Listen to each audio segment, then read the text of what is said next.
네, 여러분 반갑습니다. 오늘은 탄트라 비전 책 갖고 왔고요. 이 책은 이제 여러분 잘 아시는 천재 영성가로 알려진 오쇼 라즈니 씨님, 여러 도덕경, 금강경 등 여러 경전들을 강해해 주신 분으로도 유명하신 분이시고,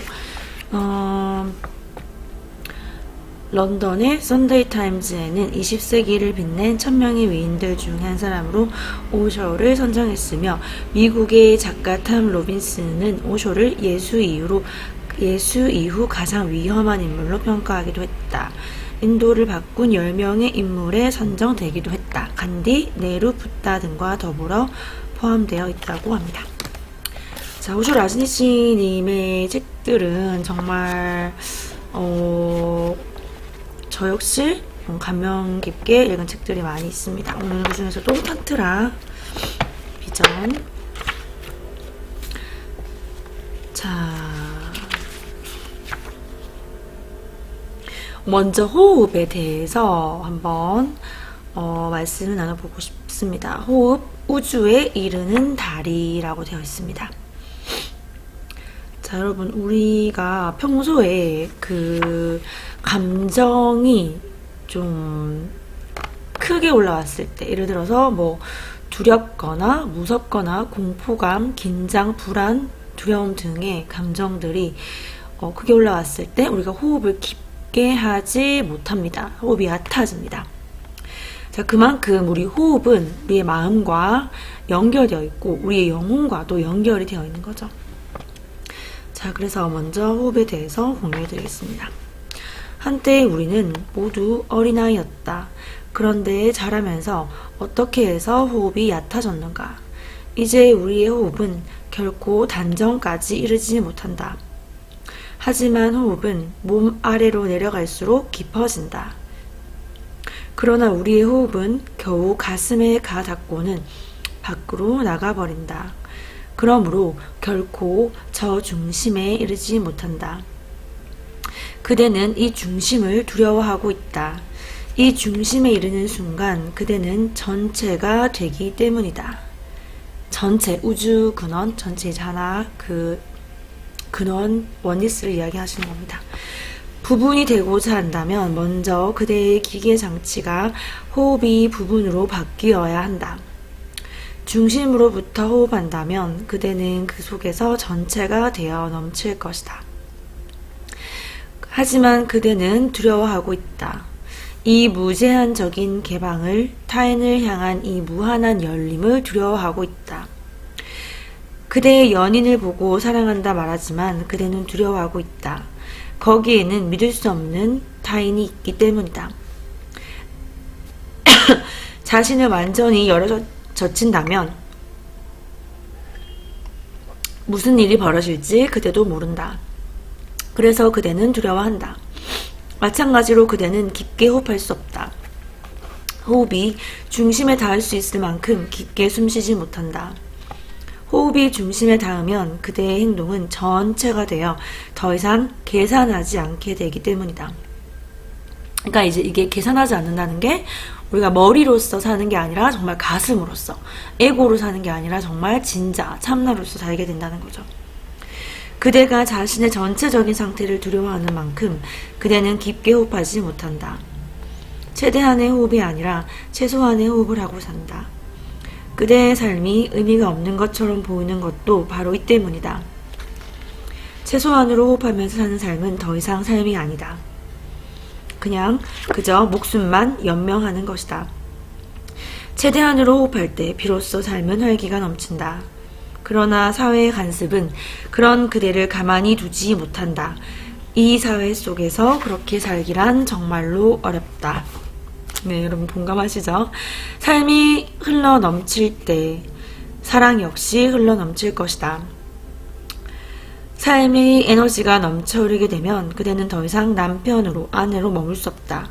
그때 그대는 모든 차원으로 흐르며 어떤 것 하나에 매일 수 없다. 이렇게 되면 마음은 위험을 느낀다. 따라서 그대는 활기차게 사는 것을 원치 않게 된다. 그리고 그대가 죽어있는 정도가 클수록 그대는 안전함을 느낀다.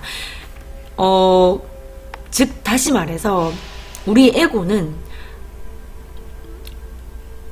안전함과 불변을 추구합니다. 변하지 않고 안전하고 안정적인 것을 계속 추구를 하죠. 그쵸? 하지만 모든 것은 변하고 매 순간 변하고 있죠. 이것을 우리가 받아들여야 하고 우리의 에고는 그 변화를 두려워한다는 사실도 받아들여야 하는 거죠. 그대의 생명 에너지가 적으면 적을수록 자신을 통제하기가 쉬워진다. 그리고 그대가 자신을 통제할 수 있을 때 그대는 자신을 영적 스승이라고 내세운다. 그대의 분노와 그대의 사랑과 그대의 모든 감정을 그대가 통제할 수 있다고 느끼지만 그것은 그대가 최소의 에너지로 살아갈 때만 가능하다. 그래서 모든 사람은 이따금씩 갑자기 자신의 에너지가 최소한의 상태에서 최대한의 상태로 바뀌는 것을 느낀다. 예를 들어 산을 오르거나 교회로 빠져나가거나 혹은 감옥에서 나올 때 특히 그렇다. 산봉우리 위에 올라갔을 때 저 끝없는 하늘이며 펼쳐진 푸른 숲과 손으로 잡을 것만 같은 구름을 마주 대할 때 우리는 심호흡을 하게 된다. 그쵸? 이렇게 에너지가 탁 갑자기 최대한으로 탁 바뀌는 상태를 경험하게 됩니다. 대자연 나갔을 때 그대의 에너지가 최소한의 차원에서 최대한의 차원으로 바뀔 수 있다. 심호흡을 할 때 그대는 아 소리를 내게 되는데 이때 호흡은 그대의 중심에 닿게 된다. 그리고 모든 것이 지복 속에 있는 것처럼 보인다. 그러나 이 지복은 산으로부터 오는 것이 아니라 그대의 중심으로부터 나온 것이다. 네, 여러분 어떠신가요? 이 부분 우리가 얼마나 우리가 어른이 되면서 내 중심에 닿을 수 있는 깊은 호흡을 하지 않고 호흡을 잊고 살아가고 있는가 되새겨보게 됩니다. 그대는 매 순간마다 그대의 중심에 닿아야 한다고. 그대의 호흡이 중심에 닿지 않으면 그대 스스로 그 중심에 닿을 수 있어야 한다고 말이다. 깊게 그리고 고요하게 호흡하라. 그대의 중심에 숨결이 가 닿도록 천천히 그리고 깊게 호흡하라. 가슴으로 하지 말고 아랫배로 하라. 가슴으로 하는 호흡은 속임수이다. 문명, 교육, 도덕이 이 모든 것들이 그대로 하여금 가슴으로 호흡하게 만들었다. 따라서 그대는 자신의 중심으로 깊이 들어가는 것이 좋다. 그렇지 않으면 그대는 깊은 호흡을 할 수 없기 때문이다.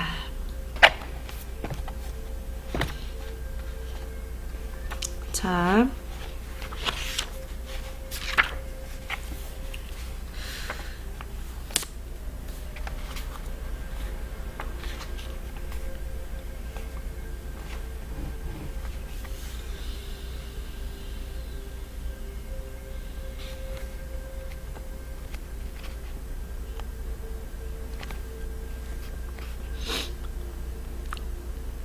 붓다는 어느 날 갑자기 자신 속에 감추어진 보물을 깨달았다. 그때 그는 더 이상 거지가 아니었다. 그는 마스터가 된 것이다. 고타마 시타르타와 고타마 붓다는 하늘과 땅 차이이다. 그대와 붓다 사이도 역시 마찬가지이다. 하지만 그대 내면에 숨겨진 보물을 찾으면 그대 역시 붓다와 똑같다. 아주 작은 방편 하나가 도움이 될 수 있다. 예를 들어 태어날 때부터 장님이었던 사람이 있다. 장님에게는 이 세상이 우리의 세상과는 완전히 다르다. 그러나 수술이라는 간단한 절차를 통해서 그의 세계가 완전히 달라질 수 있다. 이전에 없었던 눈이 생겨났기 때문이다. 그쵸? 전혀 보이지 않는 상태에서 이제 모든 것이 보이는 상태로 완전히 그 세계가 달라지겠죠. 이전에 없었던 눈이 생겨났기 때문이다. 마찬가지로 그대가 내면을 볼 수 있는 눈이 생기면 그대는 완전히 달라질 것이다. 마치 장님이 눈을 뜨는 것처럼 말이다. 우리는 이미 우리가 되어야 할 그 무엇이 되어 있다.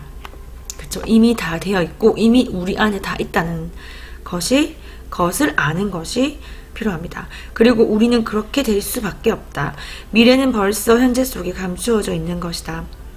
모든 가능성이 여기 씨앗 속에 들어있다. 단지 문만 열리면 된다. 간단한 외과 수술만이 필요한 것이다.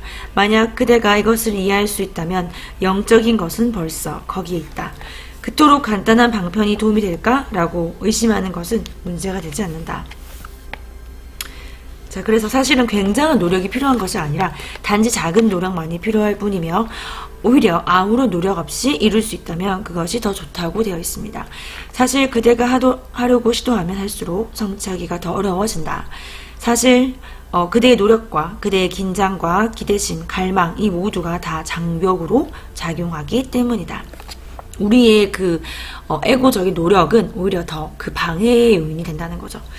그러나 매우 적은 노력, 우리가 말하는 최소 노력의 법칙이죠. 매우 적은 노력, 소위 노력 없는 노력으로 할 때 그것은 쉽게 일어난다. 그쵸? 이건 정말 많은 성악자 분들께서도 이렇게 같은 내용을 많이 강조해 주셨죠.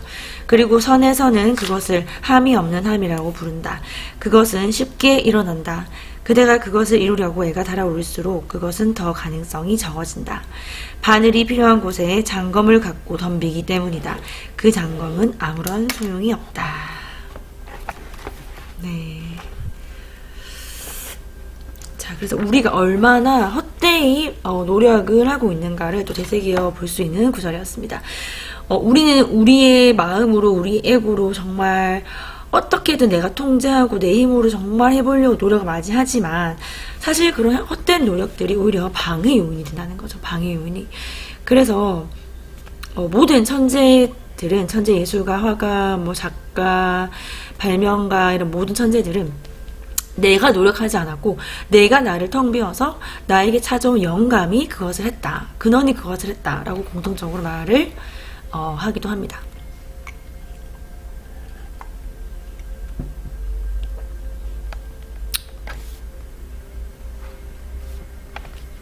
자, 다음 구절은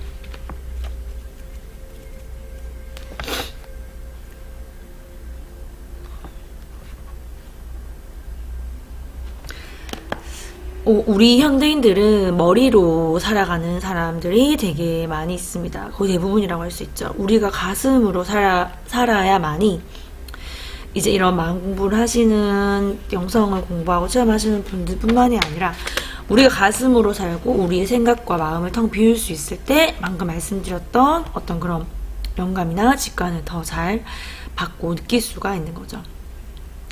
그 부분에 관련된 내용을 공유해 드리겠습니다. 축복받은 자여, 모든 감각이 가슴 속으로 녹아들 때 연꽃을 중심에 이르게 되리라. 이 방편은 가슴 중심인 사람들에게만 해당된다. 그럼 먼저 가슴 중심인 사람이 어떤 사람인지 이해하면 이 방편이 쉽게 이해될 것이다. 가슴이 중심인 사람은 모든 것이 가슴으로 연결된다. 만약 그대가 그를 사랑한다면 그대의 사랑을 그의 머리가 아니라 가슴이 느낄 것이다. 하지만 머리가 중심인 사람은 그대의 사랑을 머리로 눈치챈다. 그는 그대의 행동을 관찰하고 그것을 평가할 것이다. 그리하여 마침내 그대가 자기를 사랑하고 있다고 결론 지을 것이다. 그리고는 어떻게 그대를 사랑할 것인지 계획할 것이다. 그래서 머리로 판단하고 머리로 생각하고 머리로 계획한다는 거예요. 사랑조차도. 다른 사람, 상대방은 가슴으로 한 사랑이지만 내가 머리 중심의 사람이라면 나는 머리로 생각하고 나도 모르게 그걸 판단하고 또 계획까지 한다는 겁니다. 그렇게 사랑조차 머리로 하는 사람들이 많다는 겁니다. 그대는 자신을 잘 관찰해보라. 그대의 삶 속에는 매 순간 많은 일들이 일어난다. 그것들이 그대의 어느 부분에 와닿는가? 길을 걷다가 거지를 만났을 때 그대는 어떤 반응을 보이는가? 자, 여러분 노숙인 분들을 만났을 때 어떤 반응을 보이시는지 자기 자신을 한번 되돌아보셨으면 좋겠습니다. 지금 한번 잠시 생각을 해보고요. 먼저 그 거지의 경제 사정에 대해서 생각하기 시작하는가? 아니면 어떻게 해서든 그 구걸 행위를 금지시켜야 한다고 생각하는가? 또는 복지 정책을 어떻게 펴야 하는지에 대해서 생각하는가? 이렇게 생각하는 것이 바로 머리 중심인 사람들이다. 그 거지는 단지 그에게 하나의 생각의 재료가 되었을 뿐이다. 그의 가슴은 전혀 자극을 받지 않는다. 오직 그의 머리만 자극을 받는다. 그는 그 거지를 위해서 지금 당장 아무것도 해주지 않는다. 그는 완벽한 사회주의 복지 국가를 꿈꿀 뿐이다. 미래를 위해서, 유토피아를 위해서는 힘쓸 수 있다. 하지만 당장 그 사람, 그것을 위해서는 아무것도 하지 않는다. 마음은 항상 미래를 위해 일하고 있다. 그러나 가슴은 지금 여기, 항상 지금 여기에서 고동치고 있다. 그래서 우리의 마음, 우리의 에고는 시간의 환상을 좋아하고 지금 이 순간에 오롯이 현존하지 못하고 미래로 가고 과거로 가고 계속 미래와 과거를 왔다 갔다 하고, 그러나 우리의 가슴, 우리의 참나, 우리의 진짜, 우리의 영혼은 오직 지금 이 순간만이 진짜 유일한 실제라는 것을 알고 오직 항상 지금 여기에서 고동치고 있다는 겁니다. 자, 그래서 그대 자신을 잘 살펴보라. 그대가 어떤 유형에 속하는지, 내가 어떤 유형인지 잘 먼저 파악을 해야 합니다. 그대가 가슴 중심인 사람이라면 계속해서 지금 이 순간에 머무르고 현존하고 느낀 사람이라면 그들은 자신들이 사랑이 넘치는 사람이라고 생각한다. 사랑은 기본적인 욕구이며 아무도 자신이 사랑할 수 있는 가슴을 갖고 있지 않다고는 믿을 수 없기 때문이다. 그래서 자신들은 모두 사랑이 넘치는 가슴 중심의 사람이라고 믿지만 그 믿음은 헛된 꿈일 뿐이다. 마치 타인을 살펴보듯 요리조리 요모조모를 따져보면 자신이 어떤 유형이라는 것을 알게 될 것이다. 그리고 이 방편과는 아무런 상관이 없는 사람이란 것도 알게 될 것이다. 그대는 자신을 속일 수 있어도 이 방편을 속일 수 없다. 아무리 이 방편에 매달려 봐도 아무것도 일어나지 않는 것을 그대는 곧 느낄 것이다. 자, 그래서 자신이 가슴 중심의 사람이라고 계속 주장하는 것은 스스로 가슴이 텅 빈 상태를 느끼기 때문이다. 그는 자신이 두렵다. 자신에게 가슴이 없다는 사실을 상상하기조차 싫은 것이다. 세상을 보라. 만약 모든 사람이 자신이 믿는 것처럼 가슴이 따뜻하다면 이 세상은 이렇게 삭막하지가 않다. 이 세상은 우리와 별개의 것이 아니다. 우리가 모여서 이 세상을 이룬 것이다. 그쵸? 그런데 이 세상에 뭔가 잘못된 것이 있다면 그것은 가슴이 없기 때문이다. 가슴은 거기에 있도록 훈련되지 않았다. 마음은 훈련될 수 있다. 마음은 거기에 있을 수 있지만 가슴은 아니다. 이 세상에 많은 학교가 있지만 그것들은 모두 마음을 훈련시키는 곳이다. 가슴을 훈련시키는 곳은 한 군데도 없다. 왜냐하면 그것은 위험하기 때문이다. 훈련을 통해 그대가 한번 가슴을 열게 되면 이 세상은 그대에게 맞지 않다. 이 세상은 가슴이 통하는 곳이 아니라 논리와 힘이 통하는 곳이다. 네, 그래서 가슴 중심으로 사는 사람들이 이 세상에서 많이 힘든 일들을 많이 겪고 힘들어하고, 우리 앞에 영상들의 스타시드 라이트 워커스 영상들에서도 말씀을 드렸지만 그런 경우들이 되게 많이 있습니다. 그쵸?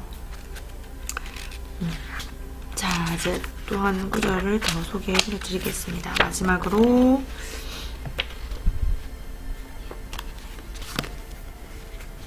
네, 감정에 대해서요. 감정에 대해서. 자, 다른 사람은 근원이 아니다. 근원은 언제나 그대 속에 있다. 단지 타인은 그 근원에 자극을 줄 뿐이다. 우리가 다른 사람 때문에 화가 나고 피해를 입었다 생각해서 분노가 느껴지고 그런 감정들에 대한 이야기가 나옵니다. 붓다를 때려보라. 붓다에게서는 오직 자비심만 나올 것이다. 분노는 나올 수 없다. 분노는 거기 없기 때문이다. 물이 가득 찬 우물에 두레박을 던져서 퍼올리면 물이 담겨져 나온다. 두레박은 단지 물을 퍼올리는 역할만 할 뿐이다. 두레박은 물의 근원이 아니다. 타인의 욕이 분노의 근원이 아니라 그대 속이 가득 찬 것이 그 욕을 계기로 터져 나온 것일 뿐이다. 모든 감정은 그 근원에서 나오고 그대가 화를 내려는 순간 그것이 기회이다. 그때 우리는 그 근원으로 들어가기가 쉽다. 왜냐하면 그대가 화를 내는 순간 그대는 뜨겁고 열을 받은 것이다. 그러면 뜨거운 통로를 따라 내면으로 들어가 시원한 점을 만나게 된다. 그대는 갑자기 전혀 다른 차원을 깨닫게 될 것이다. 그대 앞에 전혀 다른 세계가 펼쳐질 것이다. 네, 자, 오늘 여기까지 하겠습니다. 네, 순간순간 나를 관찰하는 자리에서 평온하시기를 기원하겠습니다. 감사합니다.